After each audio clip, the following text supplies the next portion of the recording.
Hello guys, how are you? I hope you had a lovely end to the year and a peaceful start to the new one. Back in December, I spent a day recording a vlog from morning until evening to show you what I get up to during the day as an artist. Most of my days look more or less like this. On that day, I started by reorganizing and cleaning my studio. It was long overdue. I knew that once I started painting, I wouldn't think about it and it would stay on my to-do list for another day.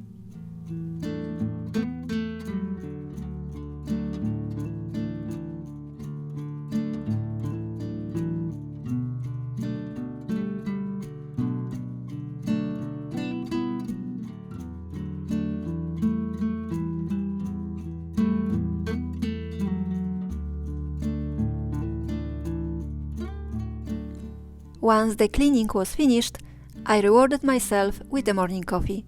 If I had made the coffee first, I don't think the cleaning would have been finished. My plan for the day was to finish one of the last two acrylic paintings I was working on. I say two last acrylics because I have decided to switch back to oil painting.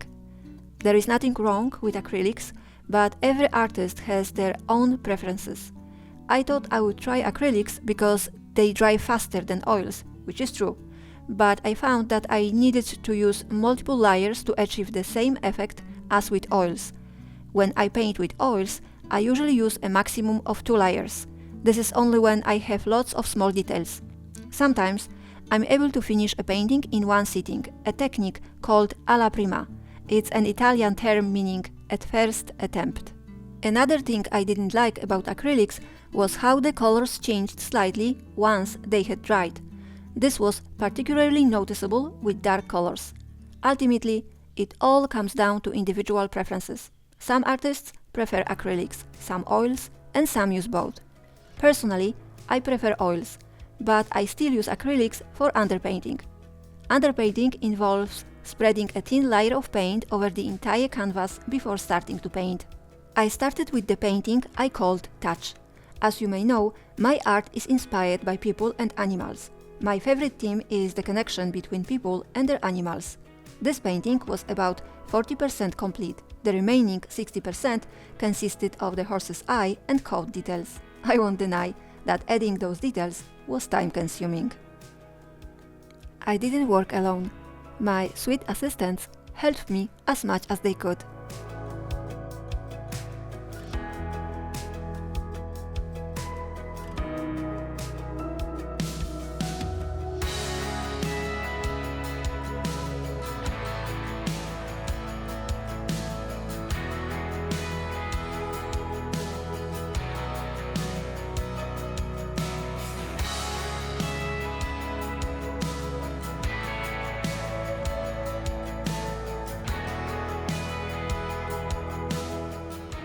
Once I had finished the horse's eye, it was time for breakfast.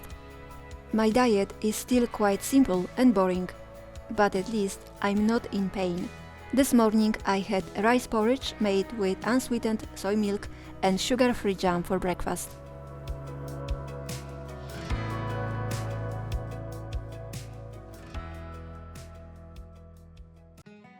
After breakfast, I decided to start my first oil painting since taking a break from using oils. But not just any painting. It would be a very special one for me. It would show one of my favorite moments with Yuma and Nala. In the photo showing this moment, Nala is about 7 months old. Why is this significant? For those who don't know, Yuma is now 12 years old. I adopted her as a 17-week-old puppy when I was living in Ireland. It was there that Yuma learned that cameras were important to me. While traveling through Ireland, I tried to take a selfie in every place. Yuma is a dog and doesn't understand the concept of a self-portrait, but she understood that when I put the camera on the tripod, it was important. Every time I tried to take a selfie, she would sit next to me or jump on my lap if I was sitting down.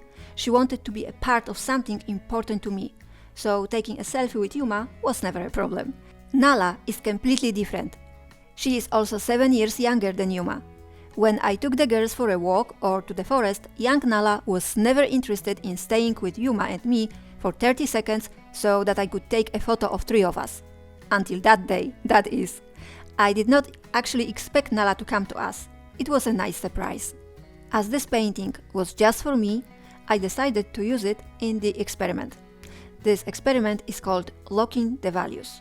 What does it mean? It means that the painter uses paint that is less diluted than the underpainting and uses it to paint shadows and midtones over the underpainting. To create highlights, the painter uses white paint or a rag to remove the excess underpainting from the highlighted areas. I chose a slightly different approach. I used 3 paints: black for shadows, brown for midtones, and white for highlights. I never logged the values and wanted to check if this would help me in any way when painting. Spoiler alert, it didn't. I know some artists use it, and it's an important part of painting, but to me, it was an unnecessary extra. I'm glad I tried it on a small painting. Painting to log values takes about the same amount of time as painting the whole painting. But don't get me wrong, some artists find logging the values very helpful. For me, there's no difference whether I log the values or not, but it's extra time I'd have to spend when creating a painting.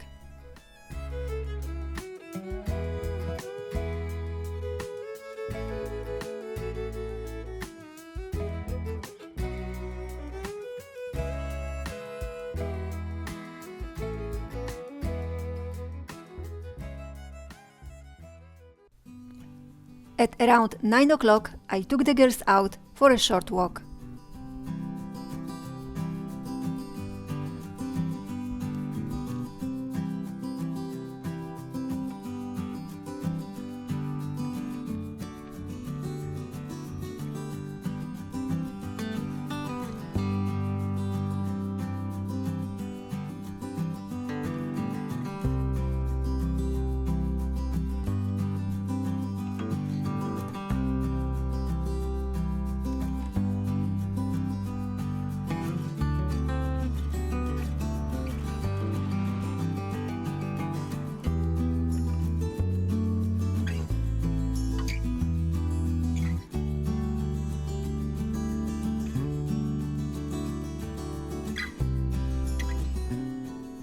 I thought the day would be gloomy.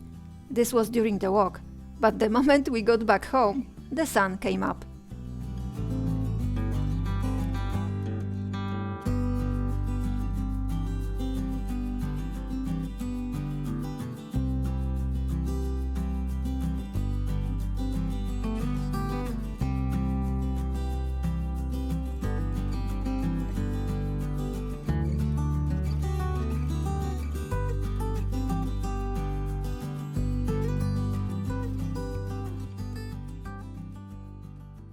I drove into town to run some errands.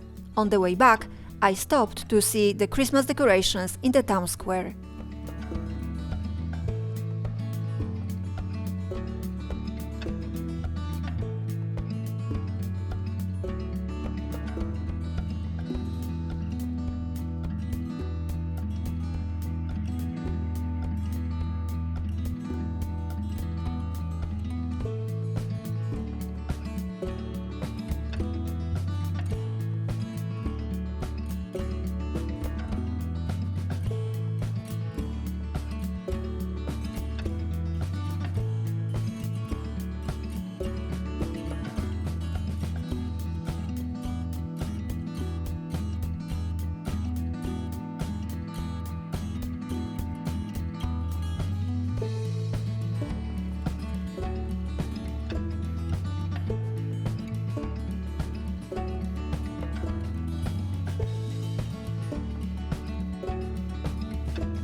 When I got home, I made a late lunch. I made fat-free pancakes with lactose-free yogurt and sugar-free jam.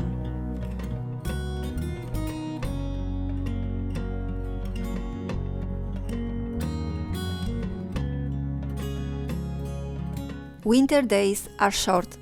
At 3:23 p.m., right after I had finished the pancakes, the sun set.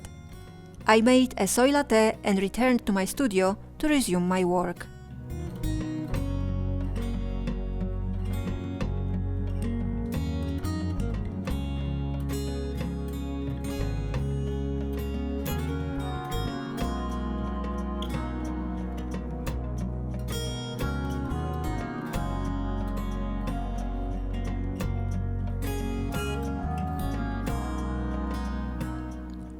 My plan for the day was to do as much painting as possible, but there was something else on my to-do list.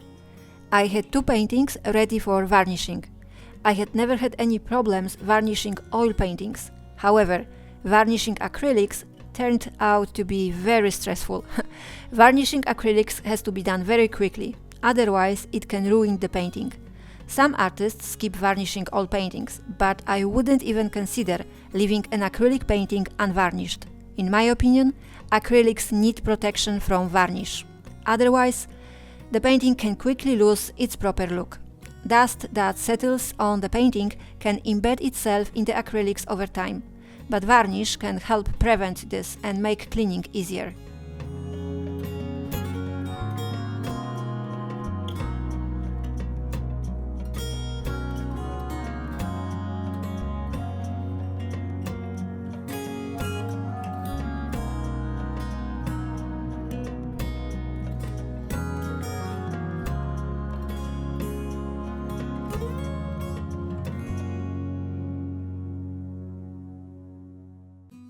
Okay, so after varnishing, I should go back to painting.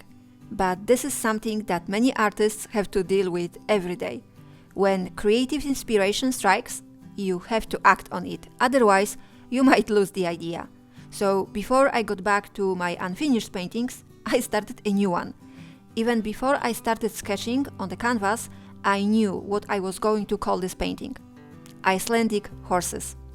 After creating the sketch, I also did the underpainting so that I could start painting it with oils at any time.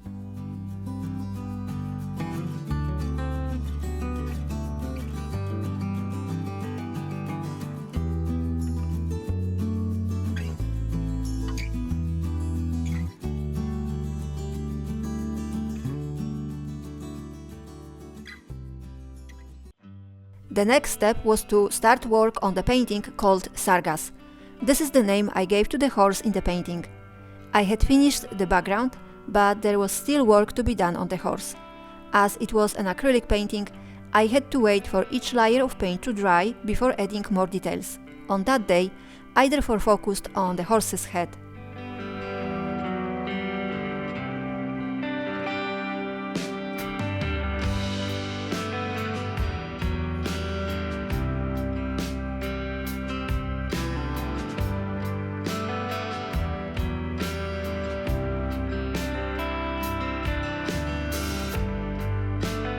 Then I returned to paint touch.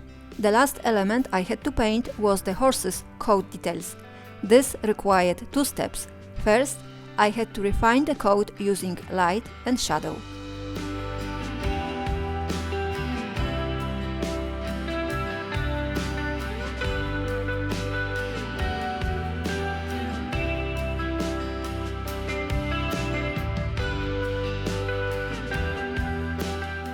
After completing the first step, I took a break from painting to allow the added paint layer to dry. It was time for a coffee and to catch up on social media. I have to admit that I'm not as dedicated to posting on social media as I was before. It's probably not too good, as now every social media app operates with an algorithm that favors accounts that post as often as possible. Luckily, the art world is still based on the real world. Social media can help artists, but it's not the only factor when it comes to finding an audience. What happens in real world is still more important. So, currently, I post almost daily for 2 to 3 weeks and then I'm absent for a week or two. During that time, I focus on painting rather than creating content for social media.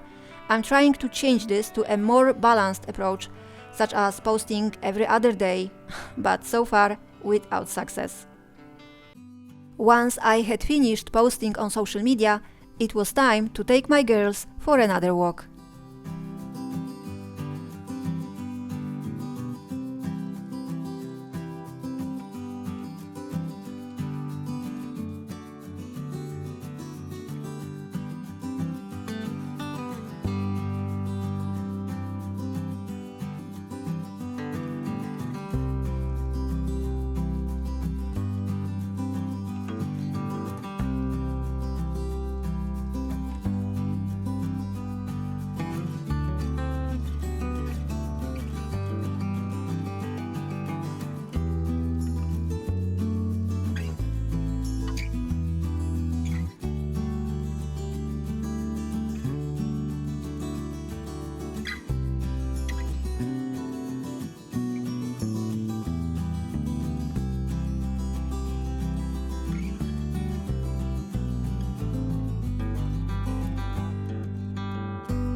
Some people in the neighborhood really embraced the Christmas spirit.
After the walk, I ate an early dinner of pierogi with strawberries and lactose-free yogurt.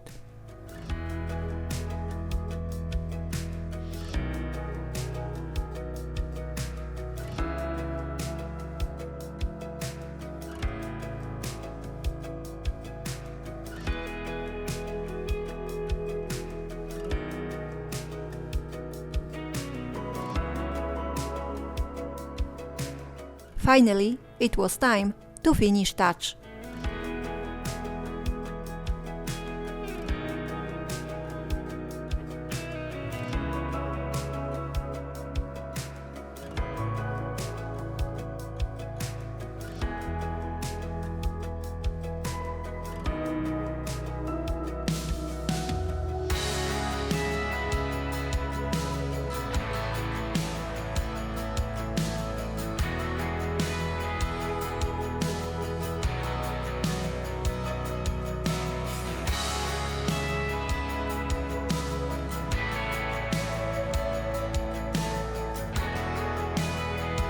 It's a great feeling when a painting is finished.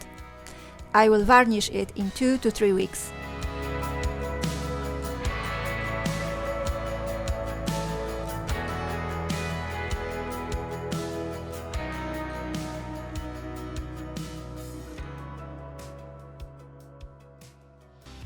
It was about 8 p.m. and I had finished work. I changed the cushion covers and spent about an hour with my girls before going to bed.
A few days before Christmas, I went to the town square at around 6 p.m. to see what the Christmas lights looked like in the dark.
Unfortunately, it didn't snow until the new year, which I will show you in my next vlog. Thank you for spending time with me. See ya next time!